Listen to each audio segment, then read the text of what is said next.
지금부터 자유한국당 홍준표 당대표 10년 기자회견을 시작하도록 하겠습니다.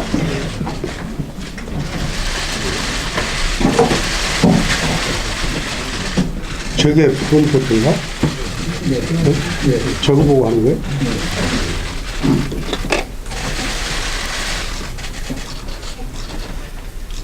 자, 시작.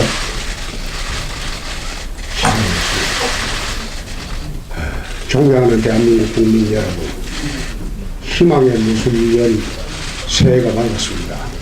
새해 우리 국민 여러분 모두의 가정과 하시는 일에 큰 축복이 함께하기를 기원합니다. 지난 한 해 우리는 대한민국의 물길이 크게 바뀌는 역사의 현장을 지켜보았습니다. 국민들께서는 더 이상 낡은 정치를 용납하지 않겠다는 분명한 의지를 보여주셨습니다. 그 원인과 과정, 결과를 떠나 모든 것이 역사의 진보를 바라는 국민들의 결정이었다고 저는 생각합니다. 그리고 저는 국민의 심판을 받은 지난 정권의 과오에 대해서 무거운 책임감을 느끼고 있습니다. 저희가 국민 여러분들께 드린 실망과 상처를 회복하기 위해서 무엇을 어떻게 해야 할지 깊이 반성하면서 고민을 해왔습니다. 새해 저와 자유한국당은 국민의 준엄한 명령을 잊지 않고 혁신 또 혁신하여 완전히 새로운 정당으로 거듭날 것을 국민 여러분들께 약속드립니다. 국민 여러분, 문재인 정부가 출범한 지도 이제 8개월이 지나고 있습니다. 국민 여러분들께서는 그동안 우리 사회의 변화에 대해서 어떻게 느끼고 계십니까? 여러분들께서 바라셨던 그런 대한민국으로 우리가 지금 나가고 있다고 생각을 하십니까? 많은 것들이 바뀌고 뒤집히고 있지만 처음 기대와는 달리 이건 아닌데 라는 의구심이 국민 여러분들 사이에서 점차 늘어나고 있습니다. 자유민주주의 대한민국이 아닌 자유민주주의 국가가 아닌 정체를 알 수 없는 불안한 체제로 한국 사회가 변해가고 있다는 우려가 갈수록 커지고 있습니다. 우리가 살고 있는 대한민국은 참으로 위대한 나라입니다. 원래 우리나라는 국민소득 3만 달러, 인구 5천만을 넘어가는 나라인 30, 50 클럽에 세계에서 7번째로 들어가게 됩니다. 식민지 지배와 분단, 동족 상잔의 전쟁을 모두 경험한 지구상에서 가장 가난했던 나라가 단 60년 만에 산업화와 민주화를 모두 이루고 어느 나라도 성취하지 못한 놀라운 기적을 만들어낸 것입니다. 한강의 기적이라고 일컬어지는 이 위대한 기적은 자유인들의 공화국을 건설한 선대 독립운동가들의 해안과 확립된 자유 아래 모든 국민과 기업들이 피땀 흘려 노력한 그런 결과였습니다. 그런데 지금 대한민국의 지속 가능성에 대한 빨간불이 켜졌습니다. 북한 김정은 정권의 손에 핵무기가 쥐어지면서 대한민국의 자유민주주의 체제가 계속 지켜질 수 있을지 많은 국민들이 지금 불안해하고 있습니다. 이 정권의 좌파 국가 사회주의 실험으로 경제가 뒷걸음질 치면서 우리가 누리는 풍요가 다음 세대까지 이어질 수 있을지 미래에 대한 국민들의 걱정도 커져가고 있습니다. 저출산 고령화로 인구 절벽이 눈앞에 닥치면서 대한민국이라는 나라의 역사가 계속 이어져 갈 것인지에 대한 근본적인 불안마저 제기되고 있습니다. 안보의 위기, 역주행 경제, 급격한 인구 감소라는 3대 불안이 한국 사회에 짙은 먹구름을 들이오고 있는 것입니다. 무엇보다 우리 안보가 그야말로 벼랑의 끝에 서 있습니다. 지금 문재인 정권의 안보 정책은 한마디로 폭풍 속의 촛불 안보입니다. 청와대와 정부를 장악한 주사파 세력은 우리와 함께 자유민주주의를 지켜온 미국을 등지고 북한 김정은의 손에 나라와 국민의 운명을 맡기려 하고 있습니다. 미국 잠수함을 부산에 기항시키려는 트럼프 정부의 동맹 강화 조치도 북한 김정은의 눈치를 봐서 거절하고 있습니다. 소위 대중국 삼불 약속으로 우리 국방은 물론이고 대한민국의 안보 주권까지 무너뜨렸습니다. 정보기관의 손발을 잘라 허수아비로 만들고 졸속적인 전시작전권 전환을 추진하여 안보의 골격까지 무너뜨리려고 하고 있습니다. 북한의 핵미사일 개발 완료가 상개월 앞으로 예측되고 있는데 김정은의 시간 벌기용 위장평화공세와 정치쇼에 끌려다니면서 평창 동계올림픽을 평양올림픽으로 변질시키고 있습니다. 히틀러에게 체코슬로바키아 영토를 내주며 평화를 구걸하던 영국 체인벨린 내각의 가짜 안보와 같은 그런 정책입니다. 이렇게라면 대한민국의 안보는 무너지고 말 것입니다. 저와 자유한국당은 이에 맞서 대한민국을 지키기 위해 할 수 있는 모든 노력을 다할 것을 국민 앞에 약속을 합니다. 그동안 주장해왔던 바와 같이 전술핵 재배치를 계속해서 추진해 나가겠습니다. 전술핵 재배치는 한반도 비핵화를 깨는 정책이 아니라 한반도의 강력한 일시적 핵균형을 이뤄 오히려 북한 핵무기 폐기를 앞당기는 가장 첩경이 될 것으로 저는 생각합니다. 이것이야말로 한반도 비핵화를 지키는 궁극의 길입니다. 국가정보원의 대공 능력을 무력화하고 국가보안법을 사문화시키려는 이 정부의 종북적 작태 역시 무슨 일이 있더라도 막아내겠습니다. 또한 문재인 정권의 실패한 좌파의 소득 재분배론에 불과한 소위 소득주도 성장론으로 우리 경제와 산업의 기반마저 허물고 있습니다. 세계 각국은 앞다퉈 법인세를 내리는데 대한민국만 법인세를 올려서 미국보다 세금을 더 많이 내게 지금 만들어 놓고 있습니다. 기존 강성노조에 휘둘려 노동시장도 더욱 경직되고 있습니다. 저렴하고 깨끗한 안정된 전력 공급원인 원자력 발전소를 감축해서 국가산업 전반의 경쟁력까지 떨어뜨리려 하고 있습니다.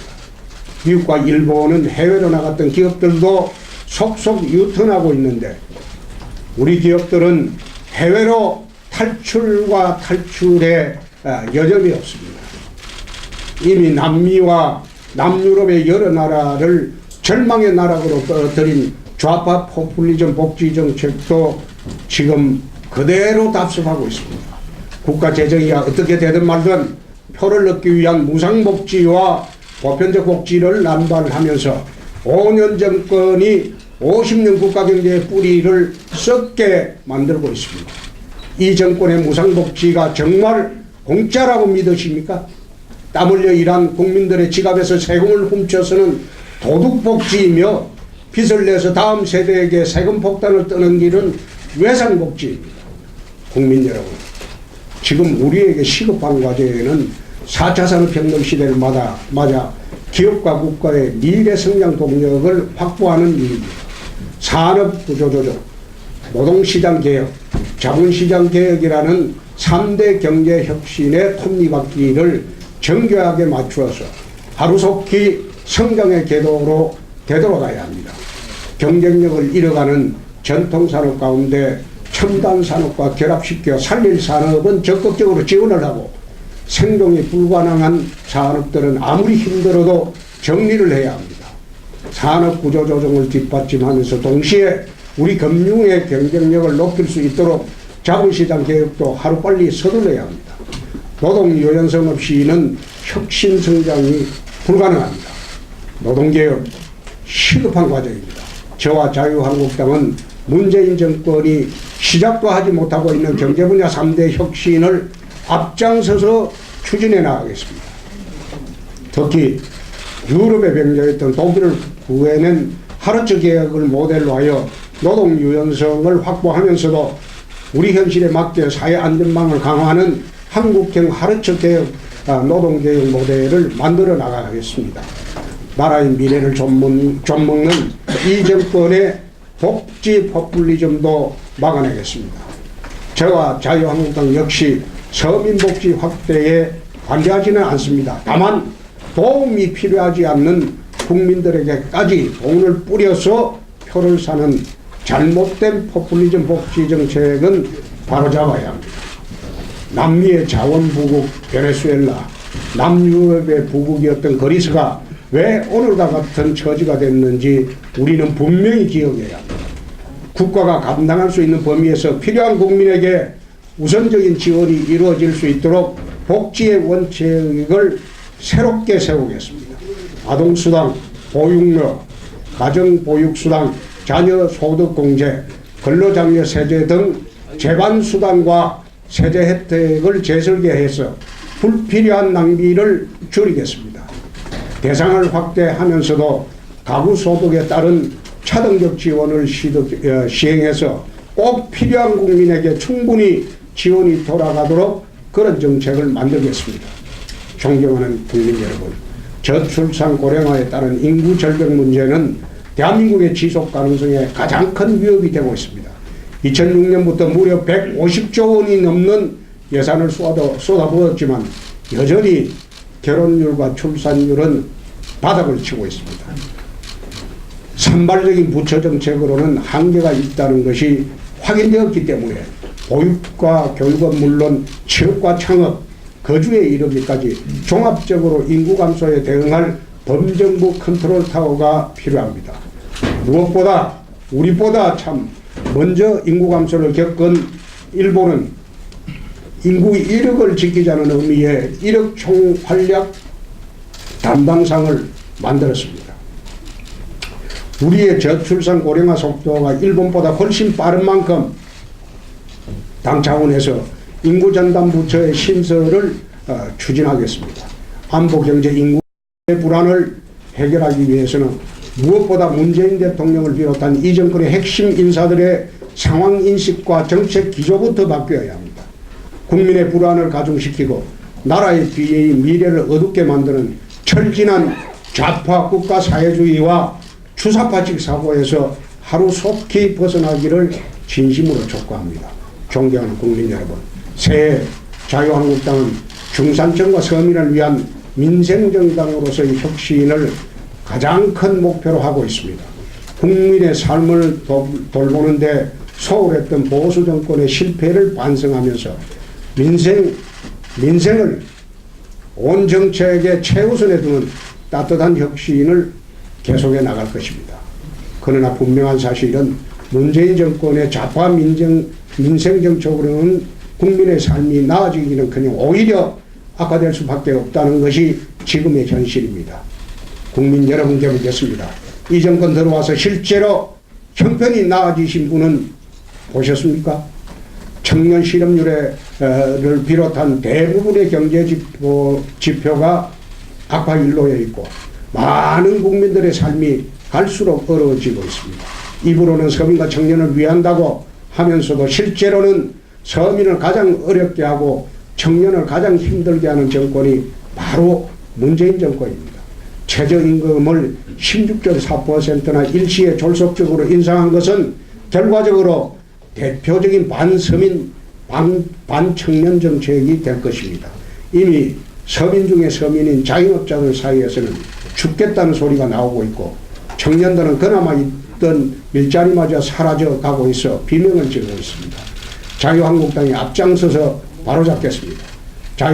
자영업자와 기업의 부담은 덜하면서도 실질적으로 국민의 소득을 늘릴 수 있는 대안을 하루속히 마련하도록 하겠습니다. 지역별, 산업별 최저임금 차등화와 최저임금 산업법의 조정 등이 실효성 있는 대안이 될 것으로 봅니다. 일자리를 늘리기 위한 노력도 적극적으로 펼쳐나가겠습니다. 일자리는 결국 기업이 만들어야 합니다. 기업이 더 많은 일자리를 만들려면 규제 프리존 정책을 비롯한 규제 완화 법안들이 하루속히 국회에서 처리되어야만 합니다. 청년들을 위한 질 좋은 일자리가 있는 서비스 산업 특별법도 여당의 반대로 여전히 국회에 발목이 잡혀 있습니다. 기업들의 숨통을 틔우고 청년 일자리가 많이 늘어날 수 있도록 법안 처리에 최선을 다하겠습니다.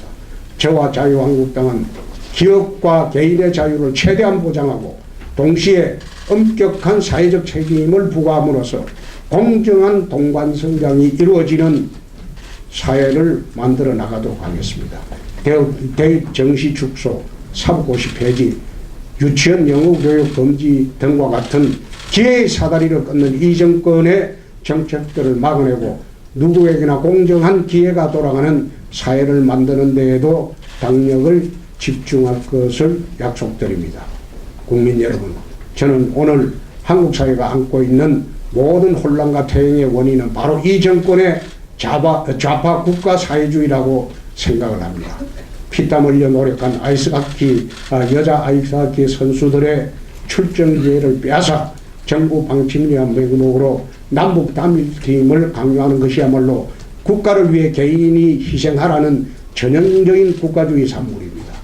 10년 가까이 많은 강원도민과 국민들이 열심히 올림픽을 준비했는데 한마디 국민적 논의도 없이 금강산에서 전야제를 열고 태극기도 예국가도 없는 올림픽 경기를 만드는 것 역시 국가가 정했으니 국민은 무조건 따르라는 국가주의의 결과물입니다.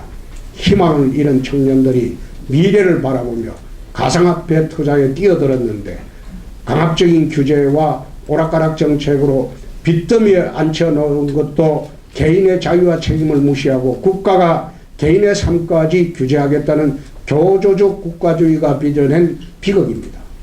기업들이 일자리를 만들 수 있도록 자유를 확대하지 않고 청년들에게 푼돈이나 나눠주고 세금으로 공무원이나 늘리는 방식 또한 좌파 국가 사회주의에 종속된 포퓰리즘의 다름이 아닙니다.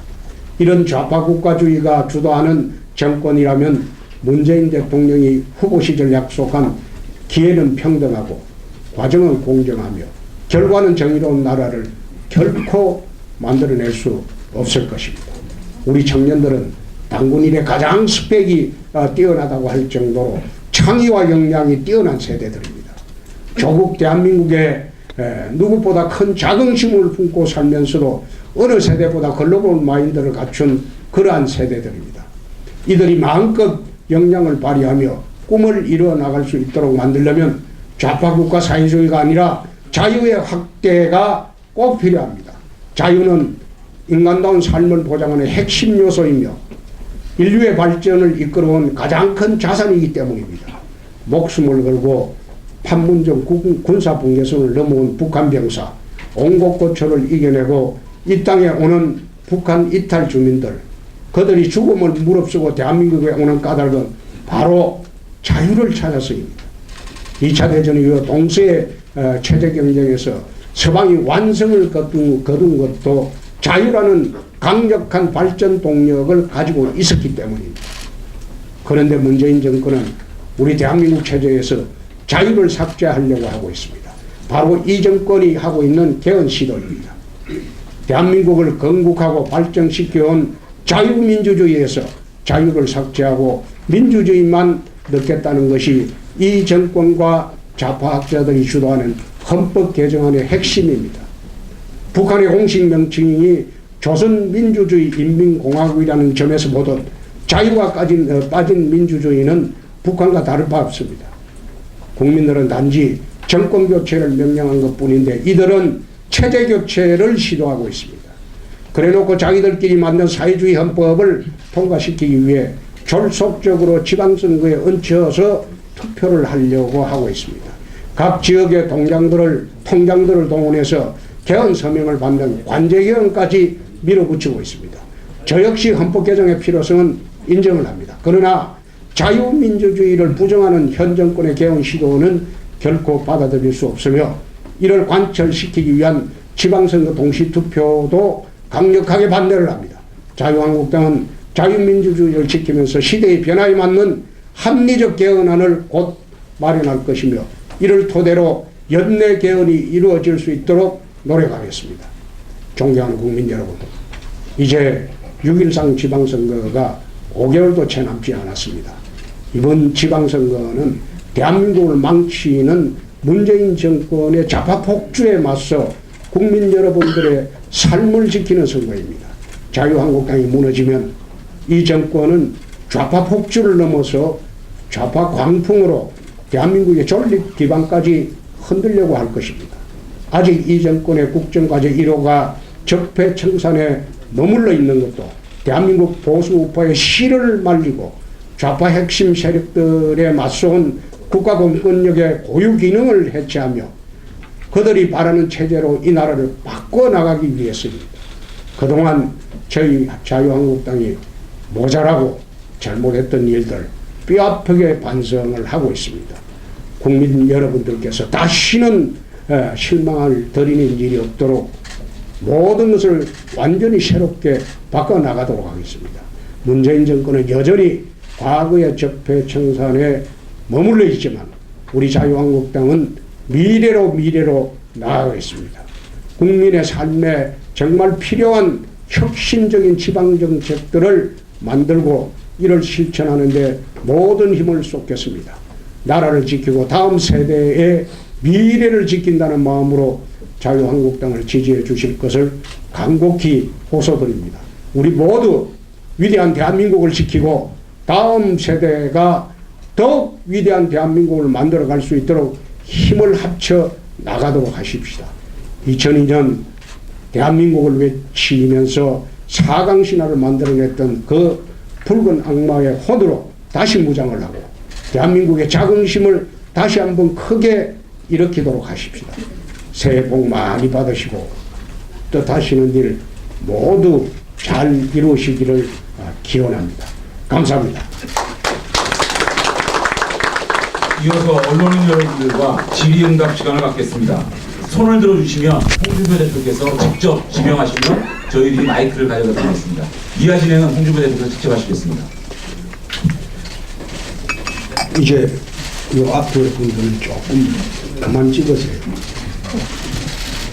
뒤에 질의응답이 잘 안 돼요. 자, 좀 비켜주세요.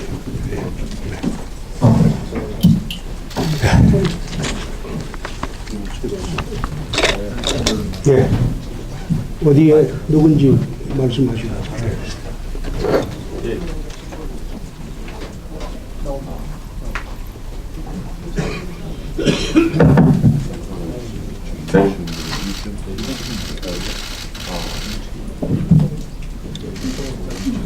육성으로 해요. 네. 육성으로. 고맙습니다. 네, CBS 이종주 기자입니다. 하나만 여쭤보려고요. 어제 통합신당 쪽에서 합당한다는 기자회견을 했었는데 지방선거를 앞두고 서울시장 후보군 가지고 지금 야당에서 자유한국당은 사실 좀 밖에서는 인맥난을 좀 겪고 있다고 이런 말이 나오잖아요. 혹시 지방선거 때 보수 야권 후보 단일화 혹시 후보군이 있다면 어느 정도 생각하고 계신지, 그리고 없다면 후보 단일화를 할 생각이 있으신지 하나만 여쭤볼게요. 자유한국당의 이름으로 생각으로 선거를 합니다. 민의 정당과는 연대가 없습니다. 자.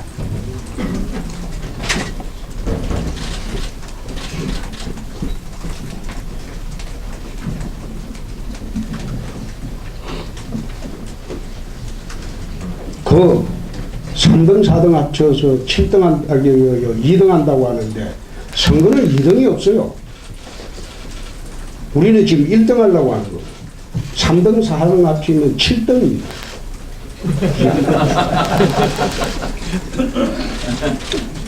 자, 이래요.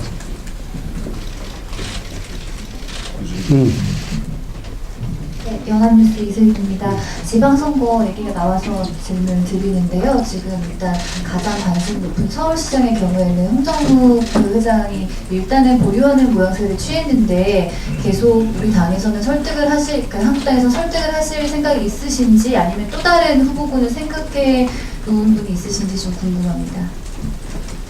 특정인을 염두에 두고 선거를 하지 않습니다. 서울시장 후보군에 다른 사람도 있습니다. 홍정욱 그 전 의원은 원 오브 댐.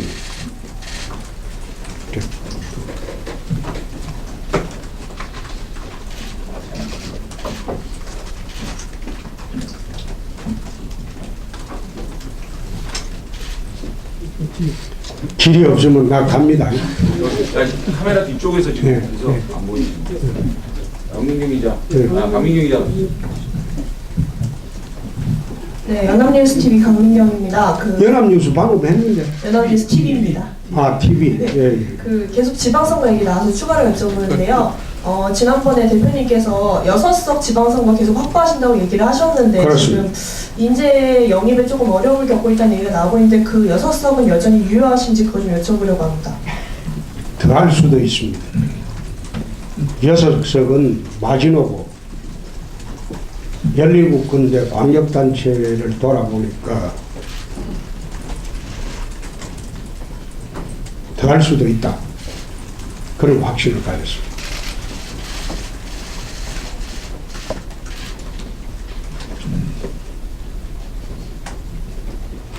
저 뒤쪽에. 예, 저 뒤쪽.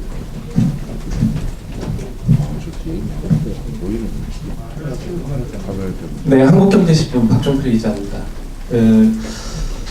일단은 지금 대표님 그 대구시장 선거 같은 경우에는 그 지금 그 여러 가지 뭐 김부겸 뭐 장관을 대항마로 좀 한국당에서 좀 출중한 사람을 내보냈다 보니까 현직시장 외에 또 대표님이 또 언급되는 경우도 있고 대표님께서 직접 그 광역단체장에 출마해야 되는 거 아니라는 요구가 있는 것으로 알고 있습니다. 이거에 대해서 좀 어떤 생각을 가지고 계신지 궁금하고 또 하나는 최근에 지금 조직위원장이 임명이 됐습니다. 그런데 또 일각에서는 좀 많은 분들을 한꺼번에 6개월도 안 되는 짧은 시간 내에 또 선거를 치러야 되다 보니까 또 지금 조직 정비가 좀 어려울 수 있지 않겠느냐라는 우려도 있는데요. 이런 그 두 가지 좀 문제점, 두 가지 부분에 대해서 어떻게 생각하시는지 궁금합니다. 대구시장 같은 경우에는 우리가 서울시장은 내어줘도 회복할 기회가 있지만 대구시장을 내어주게 되면 자유한국당은 문을 닫아야 됩니다. 그렇기 때문에 대구시장 문제는 자유한국당으로서는 내줄 수 없는 그런 자유입니다. 아마 민주당의 모 장관이 출마 여부 갖고 지금 고심을 하고 있는 모양인데 3월 13일이 공직사퇴 마지막 시한입니다. 공직사퇴 마지막 시한까지 지켜보고 우리 후보를 결정을 할 겁니다. 대구는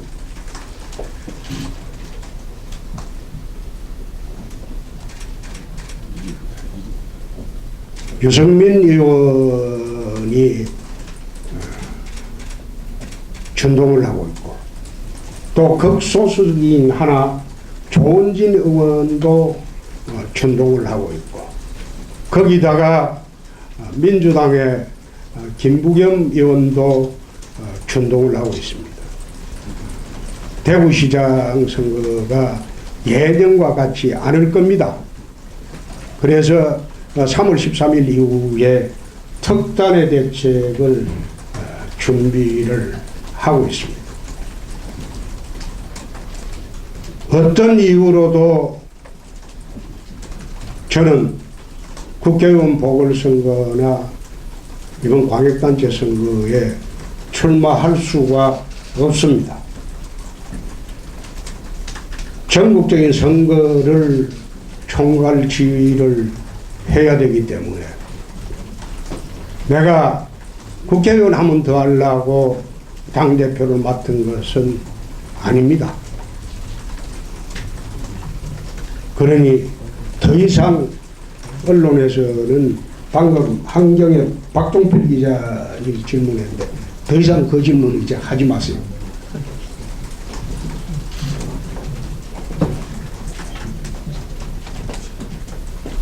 정윤아 기자. 뉴시스 정민아 기자입니다. 그 당내 문재남 때문에 현역 의원들도 탈출해서 전략적으로 내보내실 생각이 있는지나 평양 올림픽이라고 하셨는데 그 올림픽 개막식이나 경기를 뭐 참가하실 간전을 하실 생각이 있는지. 야당이다 보니까 들어오실 분들이 보복이 두려워서 못 들어오는 경우가 많습니다. 지금 전국적으로 우리 당 후보가 될 만한 분들에 대한 내사 수사가 이루어지고 있습니다.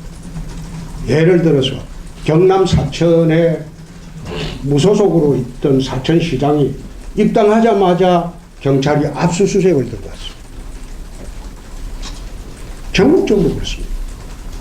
사냥개들 내세워가지고 전국적으로 우리 후보자들을 내사 수사를 하고 있습니다. 또 유력 후보도 들어올 만한 후보도 주저하고 의사표명을 못하는 것이, 사업을 하고 있는 사람은 거의 입당을 주저하고 있습니다. 업체가 세무조사나 수사당할 우려가 있기 때문에 이 정권이 하는 일이 그겁니다. 그래서 인재난을 겪고 있다, 그렇게 보시면 됩니다. 그러나 현역의원 차출은 본인이 스스로 나오지 않는 한 현역의원 차출은 하지 않습니다. 현역의원 차출을 안 하더라도 외부에서도 선거에 이길 만한 사람들이 아직도 있습니다. 분위기가 달라지면 더 많은 사람들이 들어올 것으로 저는 봅니다. 현재 접촉하고 있는 사람들이 많습니다. 올림픽 문제는 내 인천대에 가서 평창올림픽을 평양올림픽이라고 명명을 했습니다. 올림픽은 DJ 노무현 시절에 2번에 걸쳐서 동계올림픽 유치를 실패를 했습니다. 그런데 제가 당대표 되자마자 이명박 대통령이 적극적으로 노력을 해서 평창올림픽 유치했습니다. 그리고 유치 직후부터 지금까지 우리가 주도를 해서 KTX 강릉 가는 것도 단선을 복선으로 만들었고 제2영동고속도로도 우리가 다 했습니다. 저들이 한 게 하나도 없습니다. 그런데 밥상을 다 차려놓으니까 숟가락 들고 나타나서 그 숟가락조차도 푸게주고 있습니다. 나는 거기에 동의하기 어렵습니다. 과거 남북대화 때 국민들이 감동의 감흥을 느꼈지만 지금 아무런 감동도 느끼지 않고 감흥도 느끼지 않습니다. 어제 어떤 북한 여성이 내려왔는데 밥을 뭐 먹냐, 그게 기사가 되고, 또 가지고 온 핸드백이 얼마짜리냐, 그게 또 방송의 소재가 되고, 내가 그거 쳐다보면서 참 할 일도 저렇게 없나, 한국 언론이란 사람들이. 기가 막힌 노릇이고, 이게 북의 체제 선전장이지 어떻게 이게 대한민국 평창올림픽입니까? 이렇게 만들어 놓는 것이 나중에 북의 핵의 완성을 도와주는 시간이 된다면 이 정권은 역사의 죄인이 될 겁니다. 네.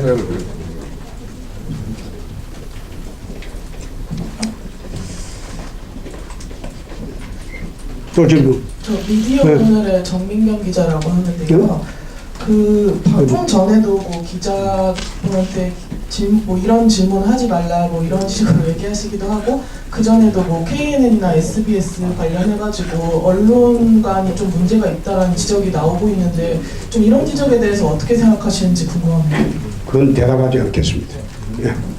또 질문하시오. 예. 예, BBS의 최선우 기자라고 합니다.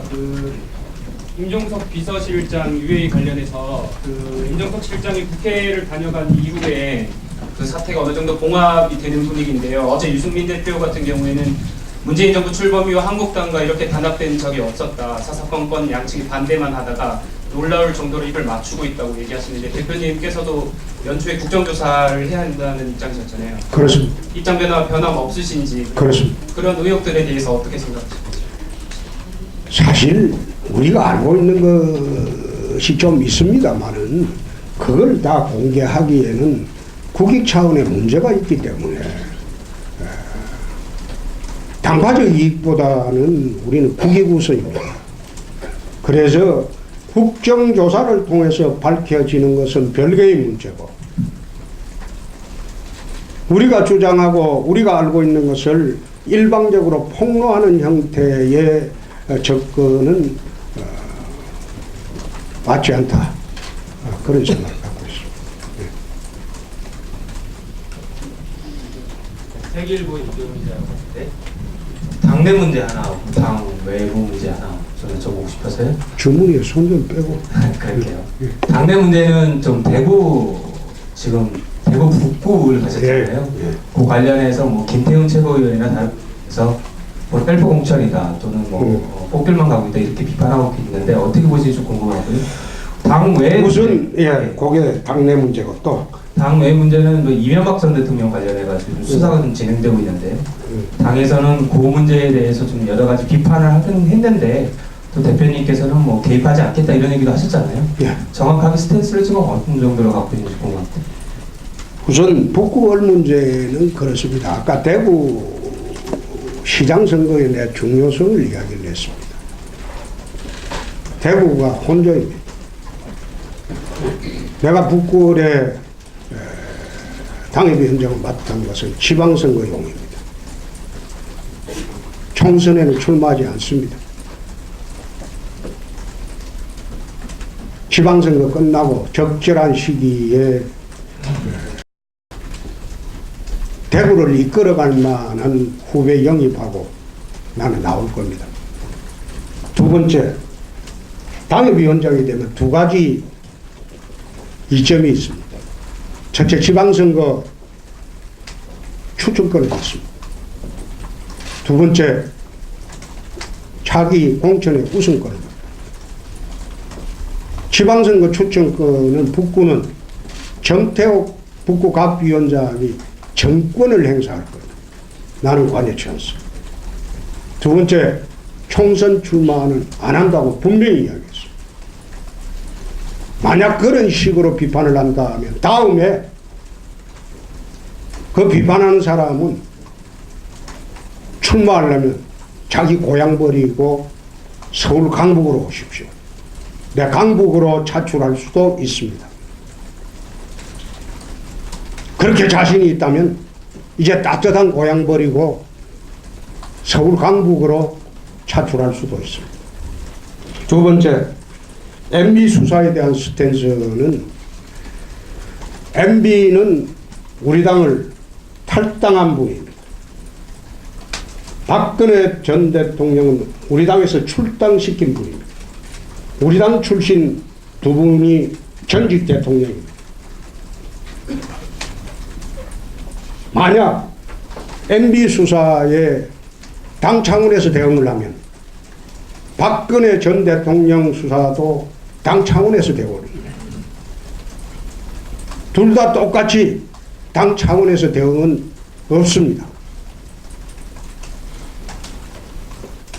우리 당 출신 대통령은 동등하게 대접을 할 수밖에 없습니다. 개인적으로는, 대표 개인적으로는 옛날에 형님하고 하던 사이니까 개인적인 의견은 저는 할 수 있다고 봅니다. 그러나 당 차원의 대응은 없습니다. 예컨대 우리 의원들이 검찰총장실로 집단 항의를 간다든지 그렇게 하면 당 차원의 대응. 내가 그거 없다고 했습니다. 그런 식으로 대응하지 않는다. 서두에 이야기했듯이 탄핵에 대한 반성도 오늘 서두에 시작하면서 바로 했습니다. 탄핵이 정치적으로는 할 수 있을지 모르나 현재의 사법적인 탄핵 절차는 잘못됐다고 내가 수없이 이야기를 했습니다. 대선 때도 그래 이야기했습니다. 그렇지만은 돌이킬 수가 없는 탄핵을 우리가 받아들일 수밖에 없는 그런 정치적 현실이 있습니다. 그래서 오늘 시작하면서 탄핵에 대한 우리 입장도 밝혔습니다. 네.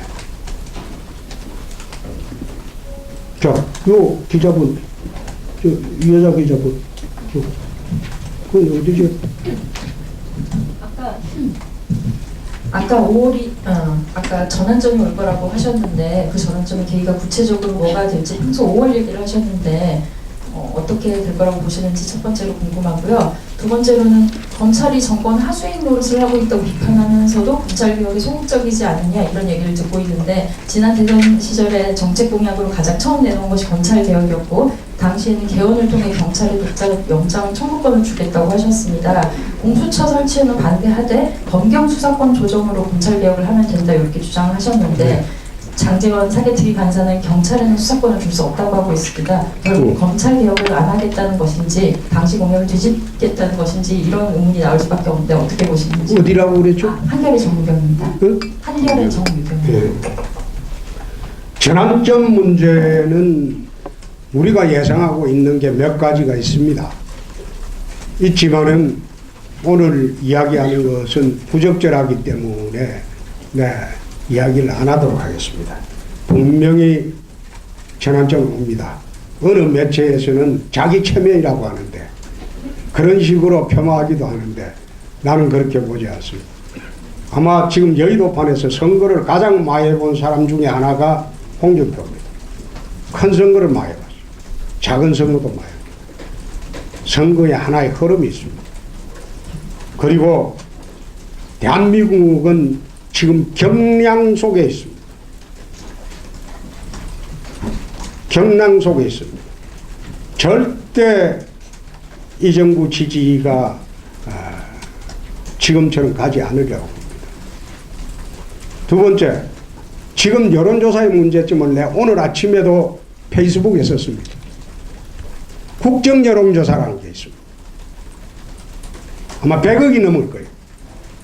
국정여론조사를 맡은 업체는 일반 여론조사를 하는 것은 전부 관제 여론조사입니다. 그거 안 해줬으면 합니다. 자기들은 국정여론조사만 맡아도 일반 여론조사 안 해도 먹고 살 수 있습니다. 돈 앉아서 벌 수 있어요. 이 정부의 국정여론조사를 맡은 업체들은 일반 여론조사 해가지고 국민들 상대로 기만과 술수로 조사 결과를 발표 안 했으면 합니다. 여러분들이 한번 취재해 보시죠. 내 말이 거짓인가? 자, 또 MB 수사 방금 검찰개혁이죠. 검찰개혁은 우리가 일관되게 내가 이야기하는 것은 검경 수사권 조정입니다. 일본 같은 경우에 예를 들겠습니다. 일본에서 가장 일본 국민들로부터 신뢰받는 조직이 검찰과 경찰입니다. 그런데 일본 검찰과 경찰이 왜 일본 국민들로부터 신뢰를 받고 있느냐? 그것은 사실상 상명하복이 아닌 상호감시 체제입니다. 검찰이 경찰 감시하고 경찰이 검찰 감시하고. 그렇기 때문에 서로 부정을 저지를 수 없어요. 서로가 잘못된 청구 수사를 할 수가 없어요. 그래서 우리가 검찰 개혁이라고 하는 것은 그 모든 것이 검찰에 집중이 되면 문제가 큽니다. 그럼 공수처를 만든다. 공수처는 민변검찰청이라고 했습니다. 민변 사람 동원해가지고 새로운 검찰청을, 자기들 검찰청을 만들겠다는 겁니다. 그럼 공수처가 잘못하면 공수처 위에 공공공수처를 또 만듭니까? 새로운 검찰청에 불과합니다. 그런데 그것이 마치 검찰개혁의 상징인 양 국민들을 현혹하고 있는데, 공수처를 가진 나라가 아프리카에도 없습니다. 세계 어디 있습니까? 그런 이상한 논리로 그걸 검찰개혁으로 호도하는 거. 난 검찰권 독점적인 권한 주는 거 반대합니다. 검찰개혁의 본질은 현재 있는 검경수사권 조정과 개헌 시에 경찰한테 직접 영장 청구권을 주는 것이, 그것이 검찰개혁의 본질입니다. 그게 지난 대선 때부터 지금까지 일관된 주장입니다. 자, 또, 예.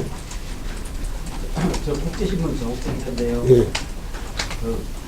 됐어. 다 돌려. 대표님께서 맨날 가면 지역에 가서 그러시는 말씀이시지만은 그 부산시장 뭐 지금 그대로 가시는 건지 아니면 영입하시는 건지, 아니면 경남지사는 또 여러 사람이 불출마한다고 하시는데 좀 대책이라든지 이런 거, 방안이라든지 이런 거 있습니까? 제가 경선을 이야기한 것은 TK 지역밖에 이야기하지 않았습니다. TK 지역은 시장이나 경북도지사 될 분들이 줄지어 출마 선언을 하고 있기 때문에 거기는 경선을 하지 않을 도리가 없다. 부산시장 선출방법에 대해서 한마디를 한 일이 없습니다. 경선은 중앙당 공천관리위원회에서 정하는 겁니다. 그런데 1, 2%, 2, 3% 안 되는 후보자가 나와서 경선 요구한다고 해서 경선시켜주는 게 아닙니다. 경선이 되려면 흥행이 돼야 돼요. 의미 없는 경선을 해가지고 그게 무슨 흥행이 됩니까?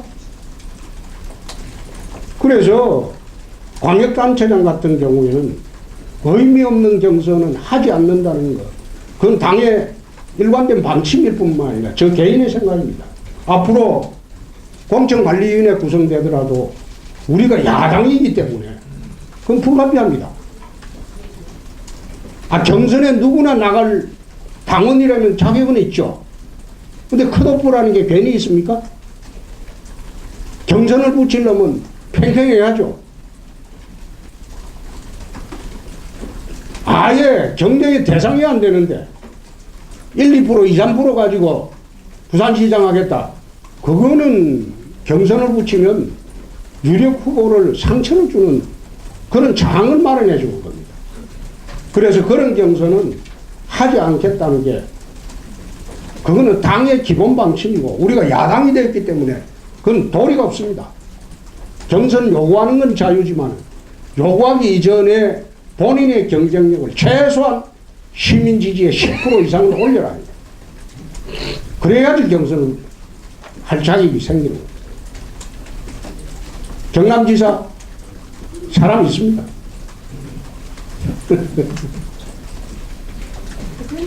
내부 진동을 막기 위해서 니도 한번 나가봐라, 안 나간다. 니도 한번 나가봐라, 안 나간다. 하나하나 정리를 했습니다. 누구나 자유한국당 당원이면 지사 출마할 수 있죠. 그렇다고 해서 모두 경선하고 경선 붙여주는 것은 그건 절대 아니다. 내부 검증 절차를 거쳐서 전략공천도 할 수 있고 경선도 할 수 있다. 네. 또, 예. 마이크 없으시면 예. 어디? SBS.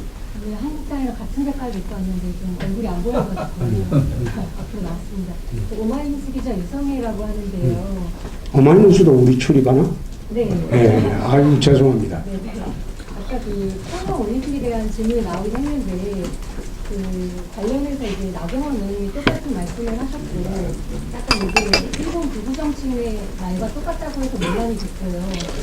이런 문제 제기가 국민 청원 게시판에 올라와가지고 10만 명 넘게 서명을 했더라고요. 근데 제1야당의 논리가 일본 극우 정치인의 논리와 같다는 부분 그런 지적을 이제 민주당에서도 했는데 그 부분에 대해서 좀 어떻게 생각하시는지 여쭤보겠습니다. 나경원 의원 생각은 자기 개인 생각이 당의 생각이 아닙니다. 그리고 평양 올림픽하고 제일 먼저 이야기한 건 제가 했습니다. 그 말을 인용했겠죠. 그리고 IOC에 서한 보낸 거 그거는 개인으로서 한 것이 우리 당의 입장은 아닙니다. 본인이 한 거죠. 그런데 그 질문은 나경원 의원한테 가서 하십시오. 나는 본인의 입장을 모르겠어요. 근데 같은 말씀을 하셨으니까 일본 극우 정치인의 논리와 똑같다는 지적이 나올 수가 있는데 의견이 같을 수가 있죠. 그건 일본 정치인하고 보수 정치인하고 우리하고 의견이 같을 수도 있고 다를 수도 있죠.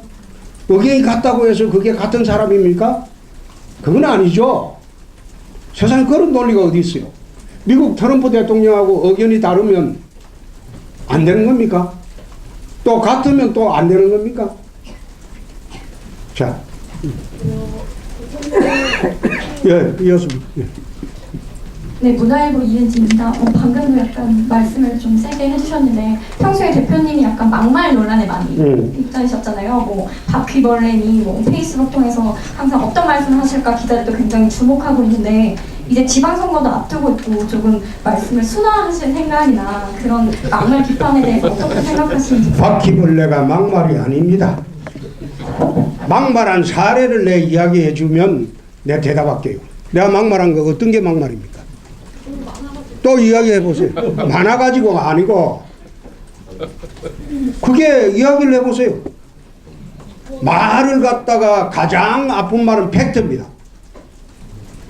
상대방이 가장 가슴에 상처받는 것은 팩트입니다. 허위로 이야기를 하면 절대 상처를 안 받습니다. 그런데 팩트를 이야기할 때 가장 가슴에 상처를 많이 받습니다. 그걸 막말이라고 하죠. 그게 철부지들은 막말로 보이는 거죠. 자, 또. 대표님 안녕하세요. SBS 이세영 기자라고 합니다. 회견 중에 들어온 소식이어서 좀 안 돼요. 그 검찰이 이상득 전 의원 자택을 지금 압수수색에 들어갔다고 하는데 아까 대표님께서 이제 당 차원에서는 대응은 없지만 개인적인 의견이 있을 수 있다고 하셔서 좀 개인적으로 어떻게 보시는지 여쭤보고 싶습니다. 그분 나이가 80입니다. 지역 살고 나왔고 또 저축은행 사건으로 1년 3개월을 또 받았습니다. 이번에 세 번째입니다. 국민들이 판단하는 문제입니다. 나이 80된 노인을 징역 한 번 살렸고 또 1년 3개월 받아가지고 지금 대법원인가 재판대기 중일 겁니다. 거기에 또 압수수색해가지고 할 일이 있다면 그건 국민이 판단할 문제겠죠. 예. 예. 아까 했잖아요. 안 했어요. 팩트 2번 선제라고 하는데요. 아까 그 막말과 관련해서 팩트를 말씀하시는 거라고 하셨는데 지난주 제가 서울시당 그 행사장에 갔었는데 조국인지 타국인지 사법시험 못 붙은 한 때문에 뭐 그렇게 한다 그렇게 말씀하셨는데 그게 팩트가 아닌 걸로 많이 보도되고 있더라고요. 그게 그렇습니다. 사법시험 응시했냐 안 했냐 그렇게 이야기한 게 통과하지 못한이라고 말을 했습니다. 네? 통과하지 못했잖아요. 본인이 봤는지 안 봤는지는 본인의 자유지만 내가 그 시비 나올 것 같아서 용어를 사법시험 떨어졌다는 말 한 일이 없습니다.